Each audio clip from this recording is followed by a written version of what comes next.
In this video, I am going to present what I consider to be very compelling proof for the flat Earth.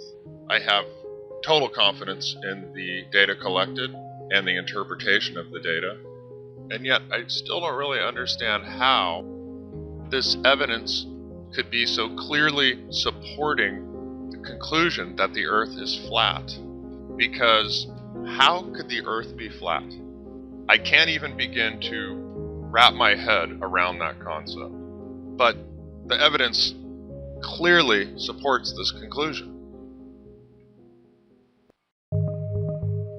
I stumbled onto the flat Earth about 6 months ago, and I would say that since that time I've watched close to 200 flat Earth videos, maybe 1 or 2 per day, with a focus on videos that presented empirical evidence. And out of everything that I saw over the last 6 months, I never encountered anything that conclusively proved the flat Earth to me. I ran across a lot of videos that were very convincing, but nothing that ever sealed the deal and just convinced me 100% that this was true. There was always some little shred of doubt in each video, some aspect of the evidence that was ambiguous or subjective and could be called into question. So I started trying to develop some ideas for experiments or observations I could make to prove one way or the other conclusively whether the Earth was a globe or flat. I didn't really have an opinion on the subject, but I felt that the debate was interesting. I went through a lot of concepts and actually went out and did some experiments and didn't really find anything that I thought was going to deliver proof until I happened upon this test, which is actually quite a simple idea, but I believe delivers conclusive proof of the shape of the Earth. Part of the research for this test, once I came up with the idea, was that I had to find specific geologic features in a particular alignment with one another, and that took quite a bit of time. I spent a lot of time looking at maps on the internet and ordering maps off of Amazon and eBay and looking at those, just doing a lot of different types of research trying to find what I was looking for. As it turned out, what I was looking for happened to be in a place my wife and I hike in quite often, actually. It's a really amazing place to hike. We love going up there. It's called the Shining Rock Wilderness. It's located about an hour south of Asheville, North Carolina, on the Blue Ridge Parkway. And it's a really unique place. It's unique in that it has multiple peaks over 6,000 feet that are grassy balds, whereas most of the mountains in the southern United States are covered with trees. So you can hike up there and hike over these balds, and on a day with good visibility, you have a 360-degree view of about 60 to 70 miles in which you can see hundreds of mountain peaks. So once I had identified the appropriate geologic features and mapped out the approximate locations where I could conduct the observation, then my wife and I went up to the Shining Rock Wilderness, and we did, actually, it took us about 6 times altogether of doing much longer hikes than we normally do. We usually hike maybe an hour and a half or 2 hours a couple of times a week, and this required 5 and 6 hour hikes to get near the areas I had pinpointed on the map. So the way the process worked is we'd get into that general area, we would be on a trail, and we would kind of set up a mini base camp where my wife would wait for me, and I would descend off of the trail and make my way through the really dense brush of the mountainsides, trying to locate the precise point where I could complete the observation. We repeated this process until we finally found the right location to conduct the test. And we ran into a variety of issues while doing this. Sometimes the ridge I was on would descend too quickly and there would be a ridge in front of me that would be blocking my view, or the ridge wouldn't drop fast enough and my angle would be wrong and I wouldn't have the line of sight that I required. It was tough to get at the right elevation and also have a view of what I was trying to see. Then we also faced weather conditions. We'd have clouds move in, or it would get hazy towards the afternoon, and I would lose that 45 miles of visibility that I required to do the test. But eventually we did find the location to do the test, and what I saw when I got there was shocking to me. I mean, before I even set up the camera or anything, and I just looked out across towards the features I had identified on the map and saw them, as I expected I would, what they were showing me was that the curvature that should have been there, it just was not there. There was no way around it. The evidence I collected proves that the Earth is flat, which is ridiculous. But I welcome anyone to challenge this evidence and show me how it says anything other than the Earth is flat.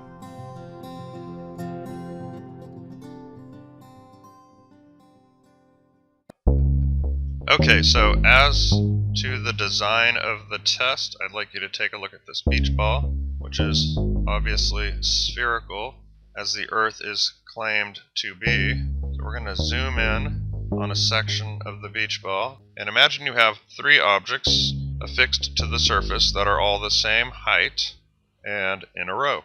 So in this case I use toothpaste caps because we're all familiar with those. The regular line that connects the tops of those caps will also connect the bases and give you a very accurate representation of the shape of the object they're attached to, which in this case is the beach ball.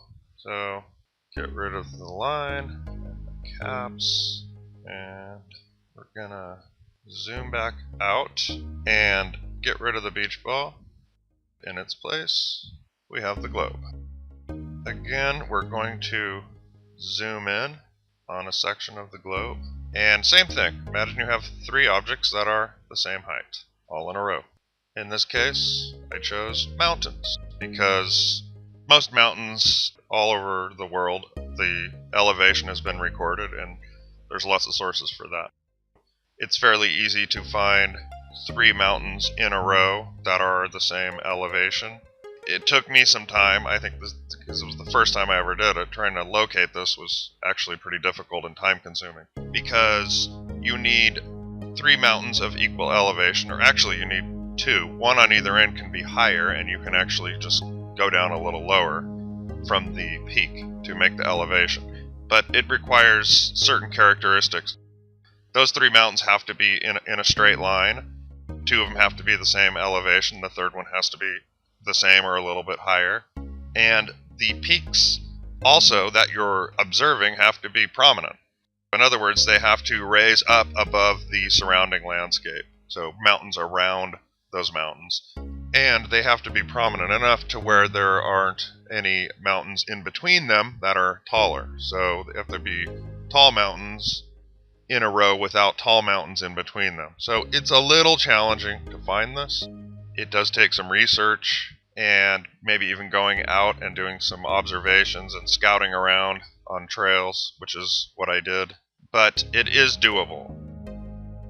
I think if someone wanted to repeat this at this point, with my help and some tips, it could be done fairly easily. And I would say that there are hundreds of instances of mountains of similar or the same elevation in a row all over the world. That being said, this is the same as the toothpaste caps. The regular line that connects the tops of those mountains will also connect the bases of those mountains and give you a very accurate representation of the shape of the object they are protruding from, which in this case is the Earth.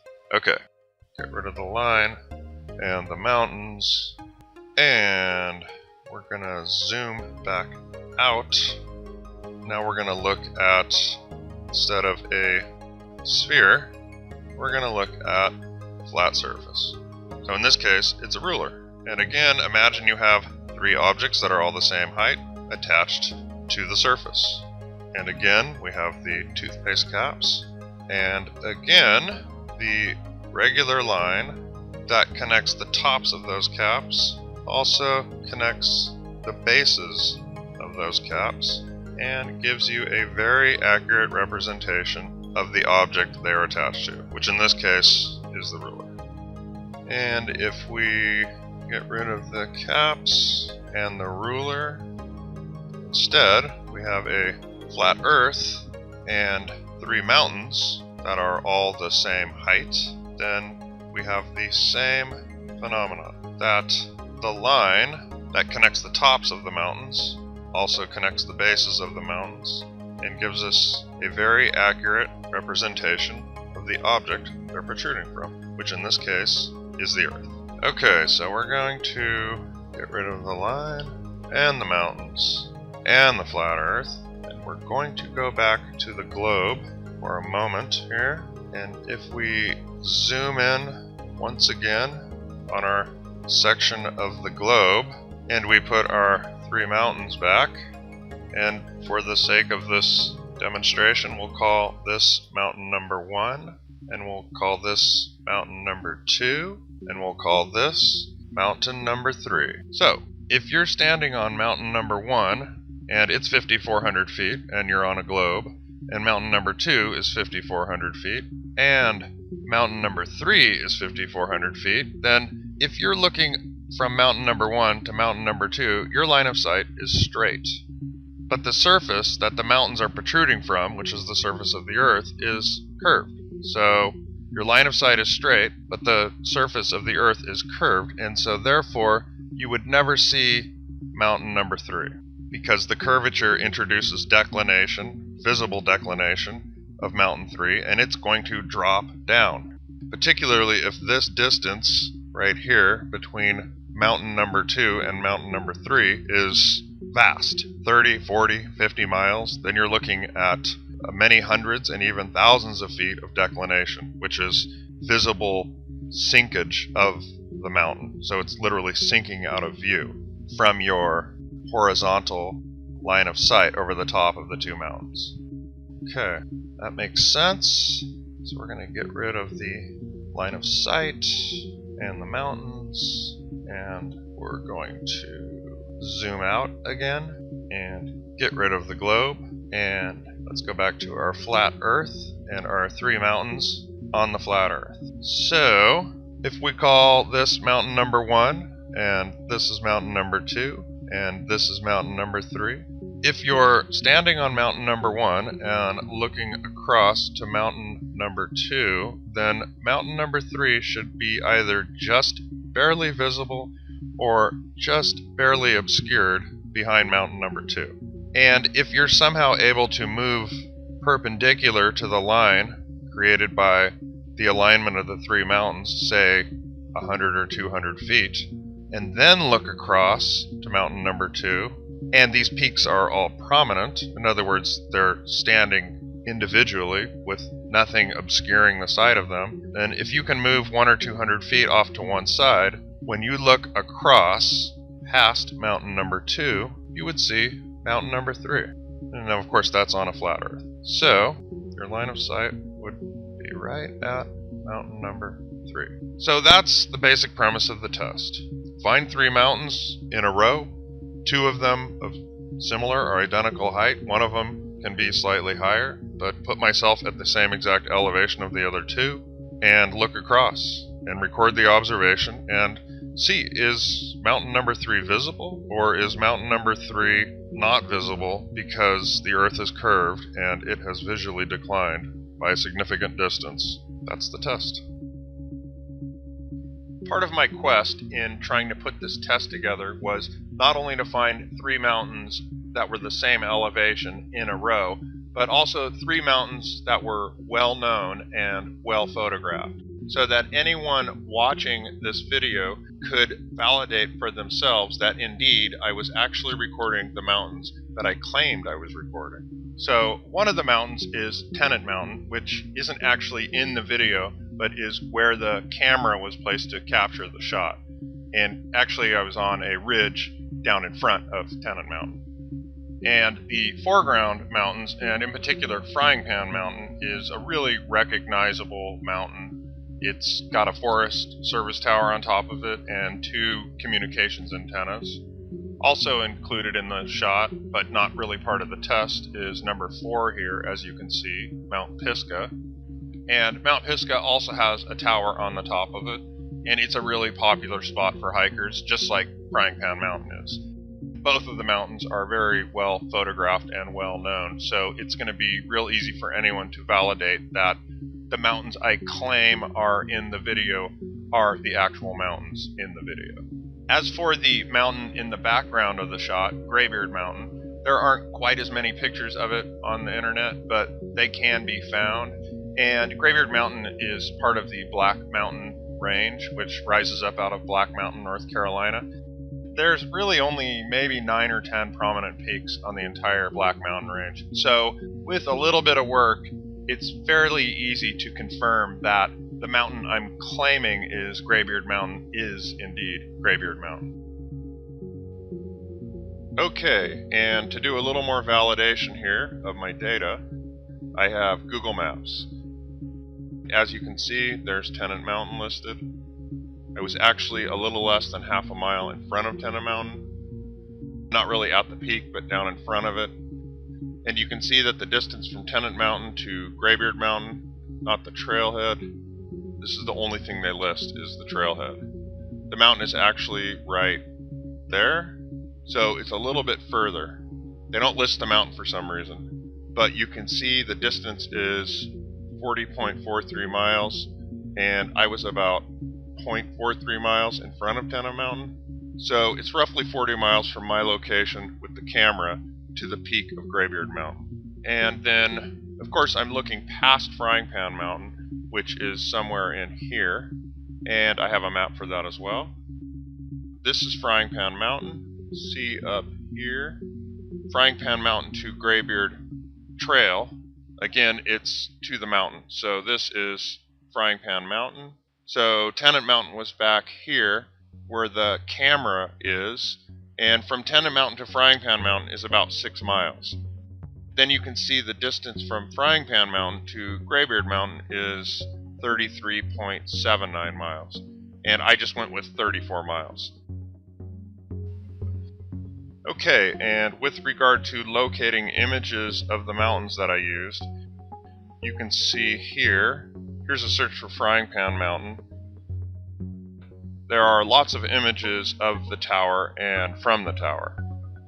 So there's not a ton of long-range shots of the tower like the one in my video, but they're out there. Here's one here. Mount Pisgah, on the other hand, there are tons of images of Mount Pisgah from a distance, where you can see the antenna and the whole mountain. That's easy to validate. There's another one. And Graybeard Mountain, it's kind of similar to Frying Pan Mountain in that people like to hike up to Graybeard and take photographs from it. So you don't see a lot of photographs of it so much. It's kind of like a bald, or mostly a bald. It used to be completely bald. It's got maybe waist-high shrubs on the summit now. And some of the images of Graybeard are from the wrong angle, so they don't look the same as the angle that I recorded. But I do have one really good source here. There's a website called masterviews.net, and a guy named Ken Gager who took a bunch of photographs of mountains from the overlooks all the way along the Blue Ridge Parkway, and he identified hundreds of mountain peaks in the distance. So this is a really good source. Actually, this image is very similar to the image that I collected. If we zoom in here, he actually shot this from Graveyard Fields, which is about a mile from where I was, maybe 3/4 of a mile. And you can see that the image, when you see what I'll show you a little bit later on, you'll see that it's very similar actually. He identifies Graybeard Mountain right here at 40 miles distance, which is the same distance I claim that it is from where I am. Of course, it's 3/4 of a mile from me, but I'm kind of lateral to his position, so I'm not closer to Graybeard, I'm just off to the side. And then there's Pinnacle, which is 42 miles away. And then these are most of the prominent peaks of the Black Mountain Range. So he's a good neutral source for photography of these mountains, because he has nothing to do with any sort of research of the shape of the Earth.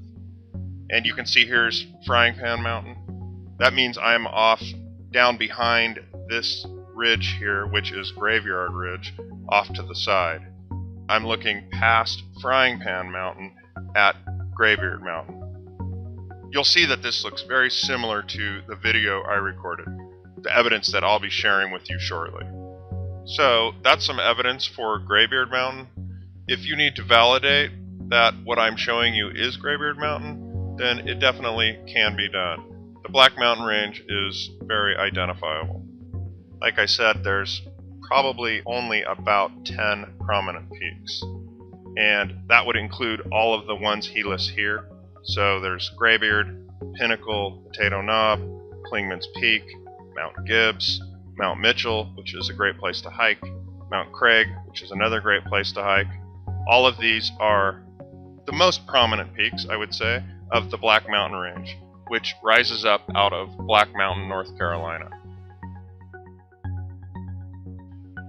Okay, so here's another graphic that I did, which is, it's actually 44 inches long. Every inch equals a mile, and I have all three of the mountains included in this image. So I have Tennant Mountain, where I was located out in front of, and then Frying Pan Mountain and Graybeard Mountain. So you can see that there's a large distance between Graybeard Mountain and Frying Pan, and then a much shorter distance between Tennant and Frying Pan. The green band along the bottom of the image is actually the surface of the Earth, and the curvature that I put in there, it's not really noticeable too much if you look at it, but it is actually accurate according to the mainstream curvature formula. So it's 44 miles, and there's 1,290 feet of declination from the left side of the image to the right side of the image. It curves down ever so slightly. It's not very noticeable, but it does. Now what we're going to do is zoom in on a section of this. Here's Tennant Mountain. The camera was located out in front of it and down below the peak, as it is taller than Graybeard Frying Pan. And I put myself at 5,400 feet with the camera.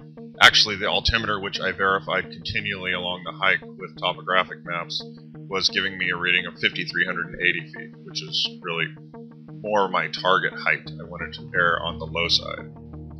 As you can see here, Frying Pan Mountain is 5,360 feet. It actually varies depending on where you go, from 5,340 to 5,360, maybe even 5,370. But it does have 40 to 50 foot trees on the summit, and I had to take those into account because it's a visual observation. So the mountain looks to be, let's say it's 5,350, and it has 40 foot tall trees, so it's 5,390 with the trees on the top. And I'll show you some images of those. So it was roughly the same as where I was. Like I said, I was at 5,380, and Frying Pan is maybe 5,390, 5,380. So close to being accurate that I just went ahead and went with it. And as you can see here, there's 6 miles of distance between Tennant Mountain and Frying Pan Mountain. Here's the curved surface of the Earth, which does curve downward throughout the entire image, whereas the horizontal plane line of sight is flat. You can see there's 6 miles between Tennant Mountain and Frying Pan Mountain, and then as we move along, the red horizontal plane stays level, and the surface of the Earth is curving down. It's declining. And the distance is 34 miles between Frying Pan Mountain and Graybeard Mountain. So in Graybeard Mountain, again, you get different elevation readings, anywhere from 5,370 to 5,410. I assumed it's about 5,390 roughly. And it has maybe 5 foot tall little shrubs on it. So it's going to appear to be 5,390, 5,395. It's going to be visually appear very, very close to the same elevation as Frying Pan Mountain. And then I've got a little bit of graphic in here. It just shows the declination we should have. You can see that, well, I'll just read this. The standard Earth curvature formula stipulates 770 feet of declination over 34 miles, and I will verify this shortly. This means Graybeard Mountain should visually sink to 4,630 feet. That would be 5,400 minus 770. It should not be visible from the camera position. Also notice that the scale is very accurate, as 7 times 770 equals 5,390, which is very close to the actual height of Graybeard Mountain. So in other words, the horizontal line of sight established from the camera position over the top of Frying Pan Mountain would be right here, and the 770 foot of decline is how far Graybeard Mountain should sink down out of view. So you shouldn't be able to see it looking across on a straight line. It should be down out of view by 770 feet, which is a substantial distance. And here are some of the elevation numbers for the mountains in the test. So I'm going to use summitpost.org, which shows Graybeard Mountain at 5408. I've seen it at 5375, 5385. I kind of figure it's right around 5400 feet, maybe 5395. And visually, it's not going to appear much taller than that because here's what the top looks like. So these are very low shrubs, maybe 3-4 feet tall. So you can walk around up on the top of Graybeard Mountain and you're just going to have a clear view, 360 degrees. So they add maybe 5 feet onto the top, visually speaking. So Frying Pan Mountain here on summitpost.org is 5340, and again I've seen it from 5320, maybe 5330, all the way up to 5370. So I take 5340 or 5350 as an average. And there are large trees. So this is the trail going up to the summit, and this is not far below the summit at all. The trail is actually quite short, and it looks like this the whole way up to the top and over all the way to the tower. And then here's a shot of the tower. You can see the trees all around it. I estimate those trees to probably be 40 feet tall. So if it's 5340 or 5350 and you have 40-foot tall trees, then you end up with, visually it's going to appear about the same as Graybeard Mountain and about the same as my camera position. And to verify the 770-foot number that I referenced, I'm going to use some mainstream sources for Earth curvature. This is DizHub, as you can see. It's a heavily used Earth curvature calculator by flat earthers and others as well. We're going to put in our numbers here. Our eye height is the height that we are above what we are observing. And that's going to be 0 because the test that I designed incorporates 3 equal heights. So that'll be 0. It would be the same as if your camera was exactly at sea level and you were recording straight out across the water. So your camera is level or 0 feet above what is being observed, which is the ocean in that case. And the same would be true for a camera at 10 feet above sea level. Imagine you're filming objects floating in the water that are 10 feet tall. Well, the camera would be 0 feet above the tops of the floating objects. So the eye height here would be 0. And our target distance is 34 miles. If I calculate that, we get 770 feet, which is exactly the amount of declination I said we would have. And here I have another Earth curvature calculator, just to verify this. I put in 34 miles as the distance, and the height of the observer above what is being viewed again is 0. And I calculate the hidden amount, which is the same as saying the declination, and it's 770 feet. So again, that matches the number that I provided. And then here we have one more website. I just wanted a few sources here to validate my number. This is someone who's not a flat earther. It's actually a math website. He's talking about the formula for the Earth's curvature. Here's what he says here, that flat earthers often claim that the curvature of the Earth's surface is 8 inches per mile squared. That's true enough over distances of several miles, and that the horizon should therefore have a noticeable curvature when viewed from low altitudes. He's basically saying that you wouldn't be able to see it. But he does use this formula, which is 8 inches per mile squared. If you go here, and I use that formula, so it's 8 inches times the mile squared, so 34 times 34 gives us the declination in inches, because we were calculating in inches there. And then if we divide by 12, we get the declination in feet. 770 feet again. I just wanted to confirm that my figure of 770 feet is an accepted mainstream number based on the accepted formula for the curvature of the surface of the Earth. Here's a topographic map of the area where we conducted the test. This is the Blue Ridge Parkway, and this is the turnoff to the Shining Rock Wilderness. Our main trail that we took in was the Ivester Gap Trail. What we were really trying to do was get around in front of Tennant Mountain. And I'll zoom in here. The reason for this is that Tennant Mountain is in a line with Frying Pan Mountain and Graybeard Mountain.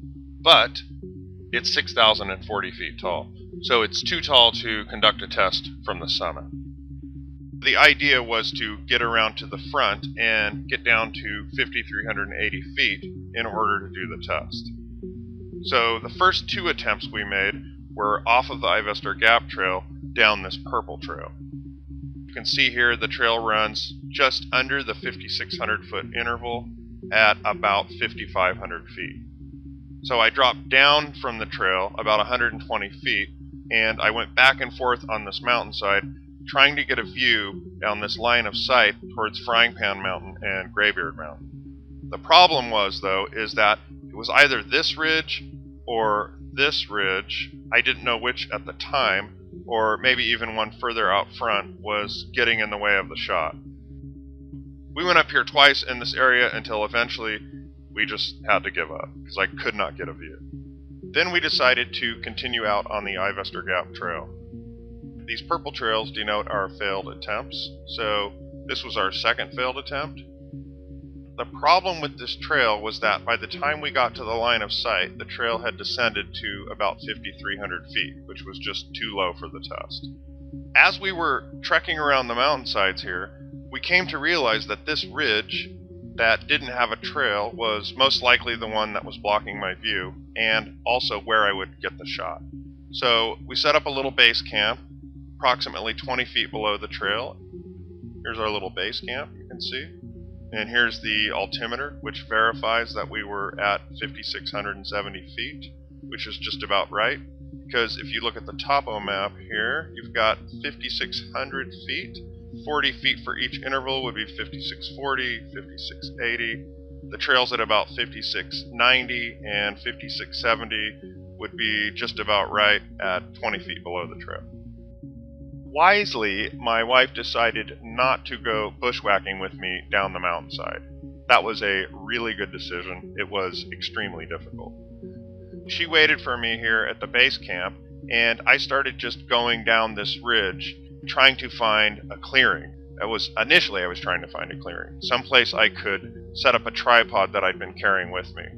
Eventually I came to realize that was never going to happen because the shrubs were never less than about 10 feet tall.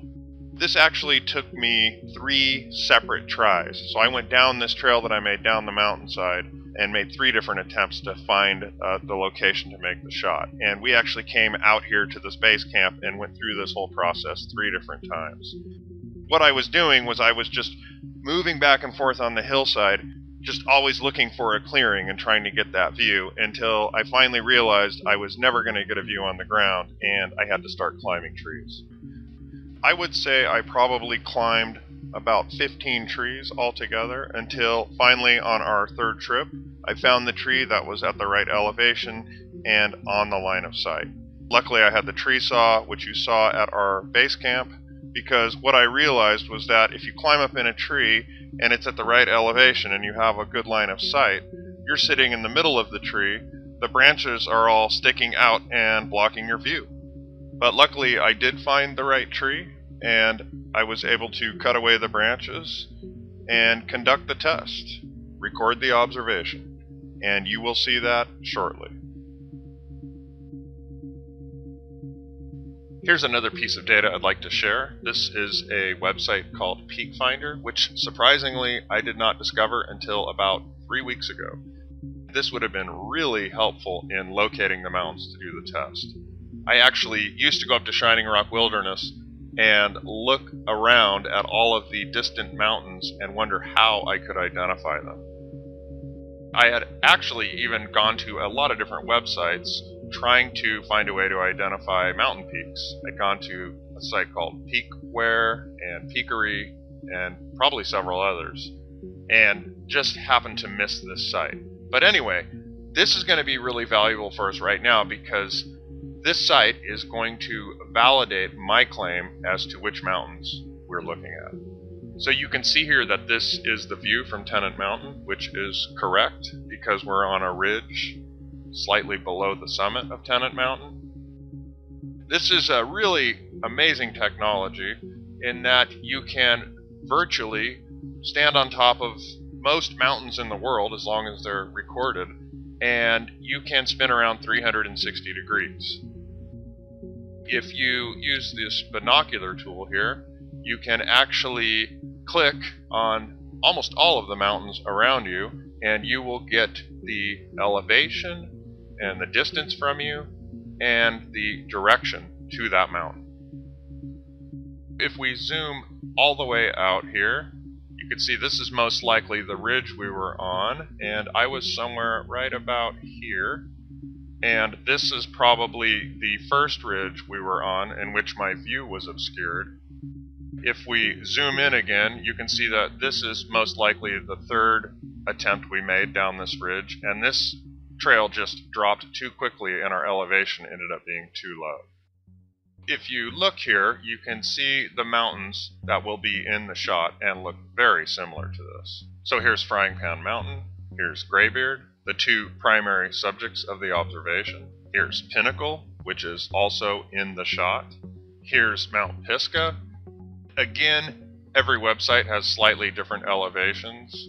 So this website has 5,318 feet for Frying Pan Mountain, which is a lower elevation than I had claimed previously, but at the same time this website lists Graybeard as 5,364 feet. So that's only 46 feet of difference between the two.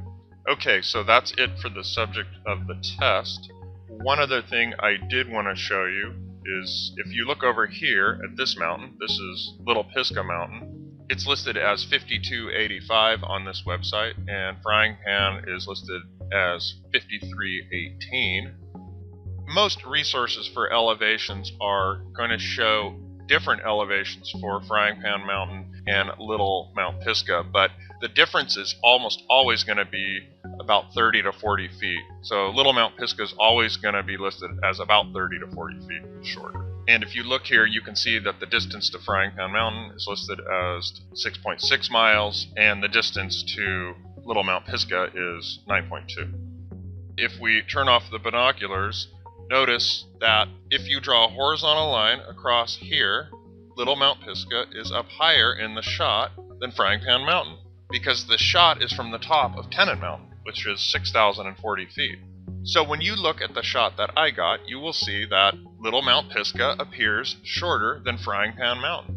So the shot actually validates my claim as to the elevation of the camera. Because if I were, say, 50 or 100 feet higher than I claim that I am, which I was at different times, then Little Mount Pisgah would appear taller than Frying Pan Mountain. And it clearly does not in this shot. It's very evident that Little Mount Pisgah, which is further away from the camera than Frying Pan Mountain and slightly lower, does very clearly appear slightly lower. The shot is actually validating my claim about the elevation of the camera. And we have Peak Finder, which is very clearly validating my claim about which mountains we're looking at. Here's a little model I made of Frying Pan Mountain and Little Mount Pisgah to illustrate the concept of the camera elevation really impacting what you see with regard to the perceived height of foreground and background mountains. So you see as the camera moves up, Little Mount Pisgah appears to be taller than Frying Pan Mountain, and if you keep the camera level with the top of Frying Pan Mountain, then Little Mount Pisgah is obscured, and it would appear lower off to the side as it is in this shot. So you can see the camera moves up and it becomes visible, the camera moves down to level with Frying Pan and it's no longer visible. Even here when it's off to the side, it's clearly lower than Frying Pan Mountain, which is exactly as it appears in the video. The distance from camera to Frying Pan Mountain is just about 6 miles, and Frying Pan to Little Mount Pisgah is 3 miles, which is half. So if I were to raise the camera up 100 feet, it would cause Little Mount Pisgah to visually raise up half of that 100 feet, which would be 50 feet. Seeing as how it's only 30 feet lower than Frying Pan Mountain, it would appear to be taller. And it does not appear to be taller in the shot. It clearly appears to be lower, just exactly as it is. The same would apply if I were to, say, have the camera 60 feet higher than what I'm claiming. Then again, at that point, because Little Mount Pisgah is about 30 feet shorter than Frying Pan, it's going to appear to be level with Frying Pan, and in the shot, it appears clearly to be lower than Frying Pan Mountain. So I would say that the elevation that is being shown by the altimeter is accurate to within 10 feet. I feel very confident about that. Not only because of what I'm showing you here, but because I actually validated the accuracy of the altimeter many times. I did that at the Blue Ridge Parkway overlooks and all along the trails, checking it against the topo maps, and it was always very accurate. Once I was able to locate the right tree and get up into it, I had a little bit of preparation to do. So the first thing I had to do was cut away the branches that were obstructing my view. I also brought a cordless drill and some pieces of wood and screws with me, and I built this little camera platform to stabilize the shot, because on previous attempts in other trees, the shot was extremely shaky. Actually, the wind was blowing stronger on those other days. Luckily, on this day, the wind was milder. With the platform and less wind, the shot ended up being fairly stable. Here is the actual shot, and this is the shot, the one that I was trying to get the whole time. You can see here that the altimeter reads 5382. What we're going to do real quick is take a look at Frying Pan Mountain and Little Mount Pisgah before we continue with the shot. We'll go ahead and freeze it here, and you can see that Frying Pan Mountain, as I claimed previously, does appear taller than Little Mount Pisgah. We're going to zoom in on this, and you can see here that this horizontal line, Frying Pan Mountain, looks a little bit closer to it than Little Mount Pisgah. Now, of course, there are things that could cause this to look this way, and my claim could be incorrect. I could be out of level by 1 or 2 degrees. It's possible. And the elevations for all of these mountains, the more sites I go to look at elevations, the more numbers I get for these mountains. But they're always within 30 or 40 feet. Usually 30 feet, and occasionally they're off by 50 feet. So the elevations could be slightly different than what I'm reporting, but we're close. Everything's very close. And the elevation of the camera and the accuracy of the altimeter could be called into question. Maybe I wasn't at the exact elevation I say I was, but again, I know I was close. I have a great deal of confidence that I was within 10 feet of where I claim I was. But anyway, this right here, this shot does actually suggest that I was at that elevation. Little Mount Pisgah being 9 miles away and Frying Pan being 6 miles away, if I was, say, 100 feet higher than what I claimed, then Little Mount Pisgah would appear higher, and it doesn't. At the very least, they're level, which clearly implies that I'm very close to the elevation that I claim I'm at. And as I said, there's not enough of a difference possible, or enough of an inaccuracy possible, in either the elevation of the camera, the elevations of the mountains, or how level the camera is, to account for the actual shot of Frying Pan Mountain compared to Graybeard Mountain, because it just does not make any sense. None of the explanations or reasons or justifications that I could come up with to explain it away actually do explain it away. I'm going to zoom back out, and we will continue with this shot shortly.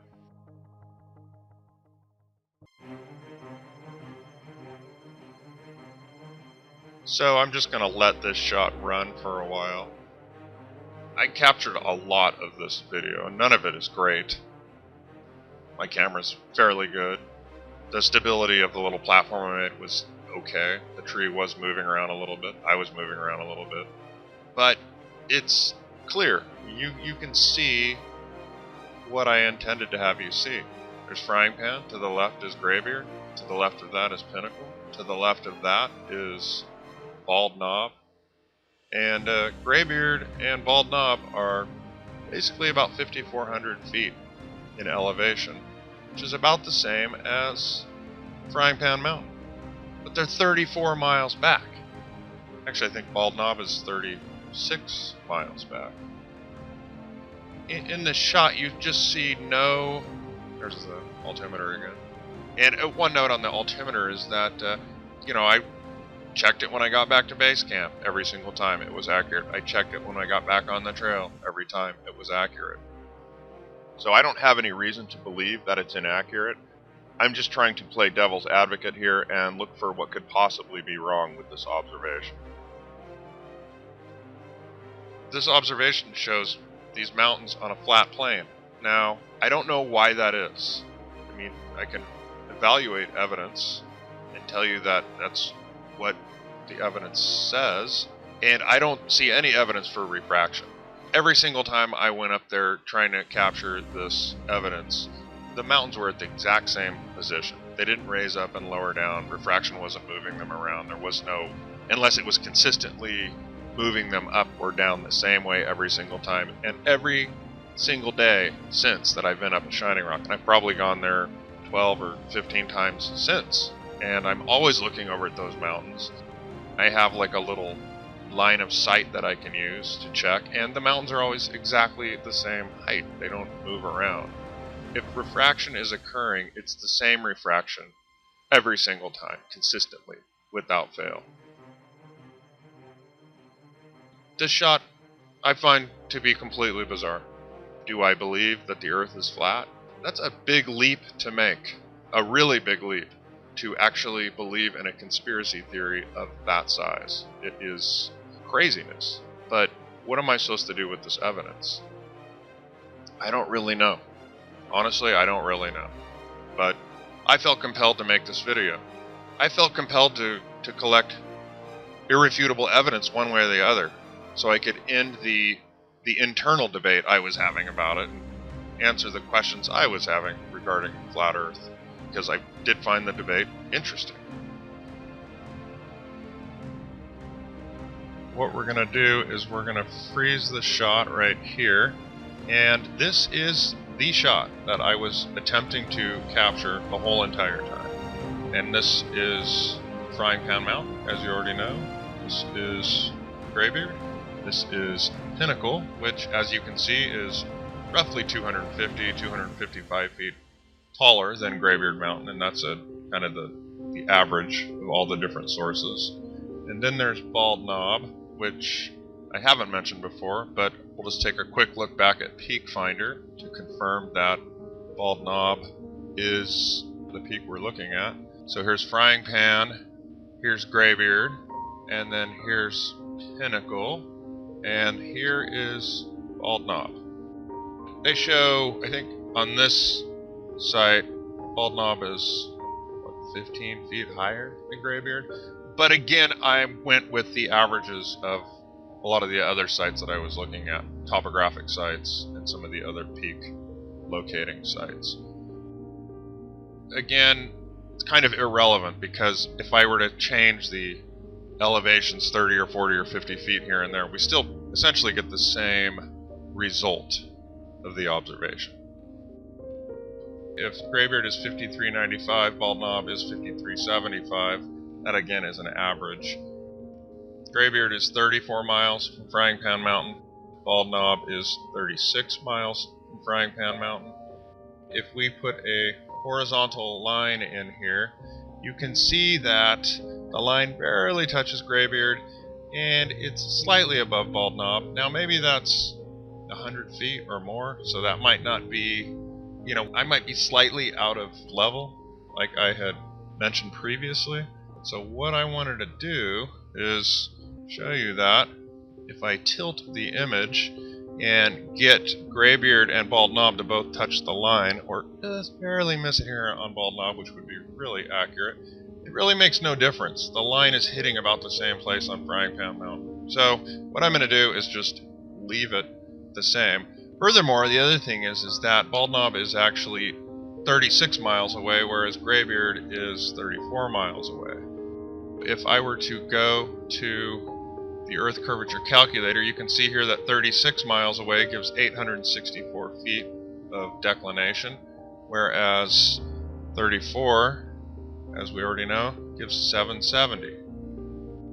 770 versus 864, well, that is 94 feet of extra declination. What that means is that bald knob on a curved Earth should actually appear a little bit lower, but as I said, I can tilt it either way, and it just doesn't make enough of a difference. So I would say we're within the margin of error everywhere here. So what I want to do is, first of all, point out the fact that Graybeard Mountain should be down 770 feet. Down this way, somewhere around in here. And it should appear lower than Frying Pan Mountain. And the fact that Bald Knob and Graybeard are essentially the same elevation, you can draw a horizontal line across them. And you're going to get a really accurate result. You're going to know that what you think you're looking at is what you're looking at. The camera's not tilted radically, giving the illusion of Frying Pan Mountain being lower. Frying Pan Mountain is lower, clearly, and it should be higher, visually speaking. Okay, so we're going to get rid of the horizontal line and Frying Pan Mountain and Graybeard. And we're going to leave Pinnacle and Bald Knob because they are roughly the same distance from the camera position, and the average difference in elevation between the two is 260 feet, which looks like this. So that is 260 feet. And again, that is an average of the resources that I used for elevations. Some sites listed the difference at 280 feet. Other sites listed it as little as 240. I chose 260 as a nice median number. And again, I could change that number by 10 or 15 feet, and it's not going to have any sort of real impact on the final rendering. The outcome will basically be about the same. So 260 feet times 3 looks like this. So 1, 2, 3 is 780 feet, which is the approximate declination which should occur and is not present in this observation. So the declination we should be witnessing should be from here to there. So, in other words, let's get rid of all this now, and get rid of Pinnacle and Bald Knob, and we'll put Graybeard back. So what we're going to do is we're going to take our scale reference for the declination that we should be observing and move it over to Graybeard Mountain. And then we're going to get rid of all of the lines but the bottom line, and this is roughly where the top of Graybeard Mountain should be. So, this is our outline of our mountains. Then our mountains should actually be roughly down about here, not up here. So if we go by the mainstream accepted and taught curvature formula for the spherical surface of the Earth, then Graybeard Mountain should not even be visible. We shouldn't be able to see it. So, and maybe, as I've mentioned multiple times, the elevations are slightly off by 20, 30, 40 feet. And so maybe Graybeard should be right there. Or maybe I'm out of level with the camera, and Graybeard should be right here. But there's no possible way Graybeard should be right here. It should be there, roughly speaking. We should not be able to see it. So this is the conundrum, the paradox, the thing that I have tried to figure out ever since I collected this data. Why is Graybeard up here when it should be down here? Why is this entire mountain range up much higher than it should be? Frying Pan Mountain, Graybeard Mountain, and Bald Knob are all roughly the same elevation. But Graybeard Mountain and Bald Knob are 34 and 36 miles behind Frying Pan Mountain. So they should be massively declined out of view. And they're not. They actually look as though they're on a perfect level with Frying Pan Mountain, which is only possible if the surface they are protruding from is level, unless somebody else can offer me some other explanation. So that's my video, and that's the evidence I present. I welcome anyone to explain this to me in a way that makes sense as to why these mountains appear essentially level with one another, and explain to me why there is zero curvature recorded in this observation. The only explanation I can come up with is that the surface they're protruding from is flat and not curved. But if there is another explanation and someone could offer it to me and it makes sense, I am perfectly willing to accept it. So thank you for watching my video. You can leave comments or write me an email if you'd like, and I will definitely get back to you.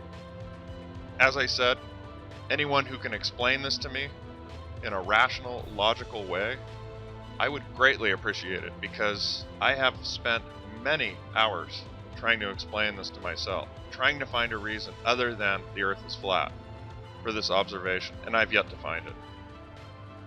Thank you.